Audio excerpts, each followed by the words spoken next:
1981 वाले में हुआ था, यानी दूसरे वाले गोलमेज सम्मेलन में हुआ था। फिर से दोहरा दूं कि गोलमेज सम्मेलन 3 हुए थे, 30, 31, 32, तीनों में उपस्थित होने वाले भीमराव अंबेडकर और साथ में तेज बहादुर सप्रू थे।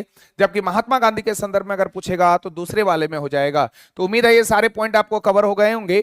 तो नमक सत्याग्रह अगर आपके पूछेगा तो 12 मार्च लिख लेना कॉपी में, 12 मार्च 1930 को ये नमक सत्याग्रह शुरू होता है। कहां से कहां अगर पूछेगा आपसे तो मेरे भाई लिख लेना साबरमती से दांडी की ओर। कहां पर? साबरमती से दांडी की ओर। अगर पूछेगा कितने लोग थे तो 78 प्लस खुद एक महात्मा गांधी 79 लोग थे। और ये नमक सत्याग्रह जो है 12 मार्च 1930 से चलकर आगे जब 5 अप्रैल 1930 को खत्म होता है, यहां पर 5 अप्रैल 1930 को खत्म होता है। इसके बाद 6 अप्रैल 1930 को सविनय अवज्ञा आंदोलन, सविनय अवज्ञा आंदोलन के रूप में घोषणा कर दी जाती है। तो सविनय अवज्ञा आंदोलन कब शुरू हो गया था? तो 6 अप्रैल 1930 को हो गया था। इसी के साथ चूंकि दूसरे गोलमेज सम्मेलन में महात्मा गांधी पार्टिसिपेट हुए थे, उसके पीछे रीजन क्या था कि पहले वाले में महात्मा गांधी नहीं गए थे, तो इरविन को भेजा गया कि जाइए बहला फुसला के महात्मा गांधी को लाया जाए। और इरविन चाचा आते हैं यहाँ पर और 1931 में गांधी इरविन समझौता होता है और इरविन भाई साहब जो है ये गांधी जी को फुसला कर ले जाते हैं। और इसलिए दूसरे सेकेंड गोलमेज सम्मेलन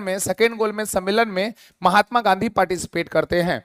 मतलब कि 1931 में दूसरा गोलमेज सम्मेलन भी हुआ था। 1932 की बात करेंगे तो यहां तीसरा गोलमेज सम्मेलन देखने को मिलेगा। आपसे अगर पूछेगा तीसरा गोलमेज सम्मेलन कब हुआ था तो 1932 में हुआ था। सांप्रदायिक पंचायत जिसको कम्युनल अवार्ड कहते हैं ये भी हुआ था भाई। यहां पर ब्रिटिश प्रधानमंत्री थे मैकडोनाल्ड, लिख लेना ब्रिटिश प्रधानमंत्री कौन थे? मैकडोनाल्ड।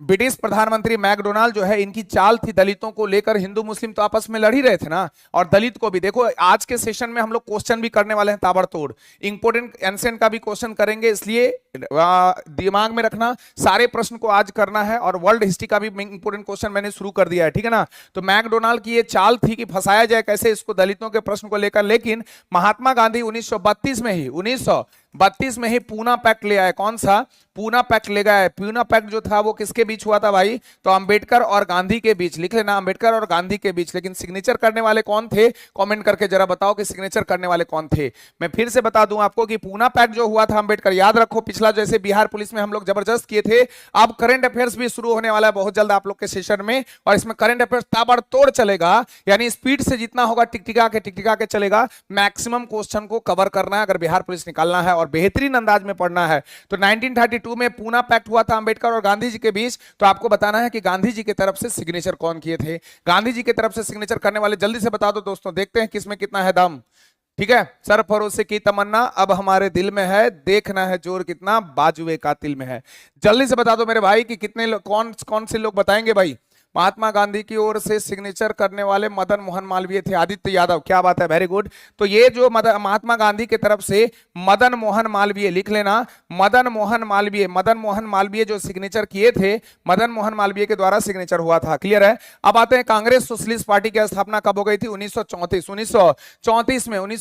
में कांग्रेस सोशलिस्ट पार्टी की स्थापना हो गई थी। बात करेंगे 1939 में तो फॉरवर्ड ब्लॉक की स्थापना हो गई थी। फॉरवर्ड ब्लॉक की स्थापना हो गई थी 1939 में। और यहीं पर जो अधिवेशन हुआ था, भारतीय राष्ट्रीय कांग्रेस का जो अधिवेशन हुआ था, कौन सा हुआ था भाई? तो त्रिपुरी अधिवेशन। जल्दी से कमेंट करके बताओ कि त्रिपुरी कहां पर है। जल्दी से कमेंट करके बताओगे कि त्रिपुरी कहां से है। जल्दी से सभी लोग बताओगे त्रिपुरी कहां है। जूही कुमारी, खुशबू, जिंदली, सभी लोग मैसेज कर रहे हैं, बहुत अच्छी बात है। जल्दी जल्दी सभी लोग मैसेज कर रहे हैं, फटाफट बताएंगे त्रिपुरी कहां है जल्दी से।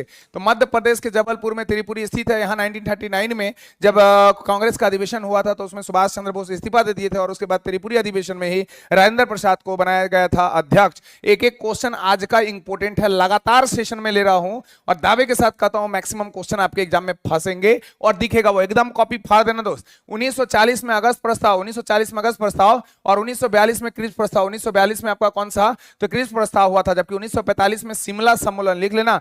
जबकि अगर आपसे पूछेगा फर्स्ट वर्ल्ड वार जो हुआ था, अगर आपसे पूछेगा फर्स्ट वर्ल्ड वार जो हुआ था वो कब हुआ था, तो 1914 से लेकर 1918, लिख लेना 1914 से लेकर 1918। अगर आपसे पूछेगा कि सेकेंड वर्ल्ड वार कब हुआ था, तो सेकेंड वर्ल्ड वार कब हुए थे भाई साहब? 1939 से 1945 तक, लिख लेना। मित्र राष्ट्र और धुरी राष्ट्र के बीच। जबकि मित्र राष्ट्र की तरफ से नेतृत्वकर्ता कौन थे? ब्रिटेन। और धुरी राष्ट्र की तरफ से कौन था भाई साहब? जर्मनी था। कौन था? जर्मनी था। एक एक पॉइंट को याद रखना, इंपोर्टेंट है। त्रिपुरी है मध्य प्रदेश में, आदित्य यादव। चलो भाई आगे बढ़ते हैं। सुनीता कुमारी 1918। नेक्स्ट पॉइंट चलते हैं। अगर क्वेश्चन भी बनाना, 1946 में हुआ था नौसेना का विद्रोह। नौसेना का विद्रोह 1946, नौसेना का विद्रोह 1946। और 1946 में हुआ कैबिनेट मिशन, लिख लेना कैबिनेट मिशन। अगर आपसे पूछेगा कैबिनेट मिशन कब आया था, तो 1946 में आया था। और इसी कैबिनेट मिशन के द्वारा संविधान सभा का, किसका, तो मेरे भाई याद रखना, संविधान सभा का गठन किया गया था। कैबिनेट मिशन 1946 के तहत ही, कैबिनेट मिशन 1946 के तहत ही संविधान सभा का गठन किया गया था। माउंटबेटन योजना आ जाता है 1947 में, और ये 3 जून का खेल रहता है। 3 जून 1947 को माउंटबेटन योजना आता है, और इसके तहत भारत को 2 भागों में खंडित कर दिया जाता है। एक तरफ भारत है और एक तरफ पाकिस्तान है। भारत के प्रथम प्रधानमंत्री जवाहरलाल नेहरू होते हैं, और भारत के प्रथम गवर्नर जनरल के बारे में पूछेगा तो माउंटबेटन के बारे में चर्चा करना। पाकिस्तान के प्रथम प्रधानमंत्री अगर पूछेगा दोस्तों तो लियाकत अली है। कौन सा होगा, लियाकत अली। और पाकिस्तान के प्रथम गवर्नर जनरल पूछेगा तो मोहम्मद अली जिन्ना साहब हो जाएंगे। यही मोहम्मद अली जिन्ना, जिनको महात्मा गांधी ने कौन सी उपाधि दी थी। जल्दी से कमेंट करके बताओगे कि महात्मा गांधी ने कौन सी उपाधि इनको दी थी। महात्मा गांधी ने इनको कायदे आजम कहा था। कायदे आजम का मतलब, कायदे आजम का मतलब होता है महान नेता। ठीक है, 9 दिसंबर 1940 को पहला बैठक, सूरज कुमार वैशाली, बिल्कुल सही है। ठीक है, आपस में बात मत करो दोस्त, चलो यहां ध्यान दो। ठीक है, अब 1951 में होता है भूदान आंदोलन। पोचमपल्ली एक जगह है भैया, पोचमपल्ली एक जगह है, तेलंगाना का जगह है। 1951 में हुआ था, 1951 में हुआ था। और ये इसको करने वाले थे विनोबा भावे। कौन से भाई, तो विनोबा भावे जो थे ये इससे संबंधित थे। पोचमपल्ली एक गांव था जहां से भूदान आंदोलन की शुरुआत की गई थी। भूदान आंदोलन की शुरुआत की गई थी। ठीक है, कायदे आजम, ममता सिंह, मनीषा मूवी, सभी लोग जवाब दे रहे हैं, बहुत अच्छी बात है। चलो आगे बढ़ते हैं हम लोग। ओके, आगे बढ़ते हैं नेक्स्ट क्वेश्चन की ओर। सीधी बात, नो बकवास। अब आ गया क्वेश्चन, जल्दी से कमेंट करोगे एकदम फटाफट। देखते हैं कौन जल्दी जल्दी बताते हैं। मौसम तो बड़ा अच्छा है, हरा भरा है, और बारिश के साथ साथ है ना, आप लोगों का भी क्वेश्चन एकदम गिरते रहना चाहिए। और करंट अफेयर्स भी जरूर करवाऊंगा लास्ट टाइम में, मतलब कुछ और नजदीक चल जाए तो एकदम लास्ट टाइम में ताबड़तोड़ करंट अफेयर्स करेंगे जैसे पिछले बार किए थे। तो भाई साहब 1930 में कौन सा गोलमेज सम्मेलन हुआ था। 1930 में कौन सा गोलमेज सम्मेलन हुआ था, आपको बताना है। पहला, दूसरा, तीसरा, या इनमें से कोई नहीं, चौथा तो वही नहीं था। 3 गोल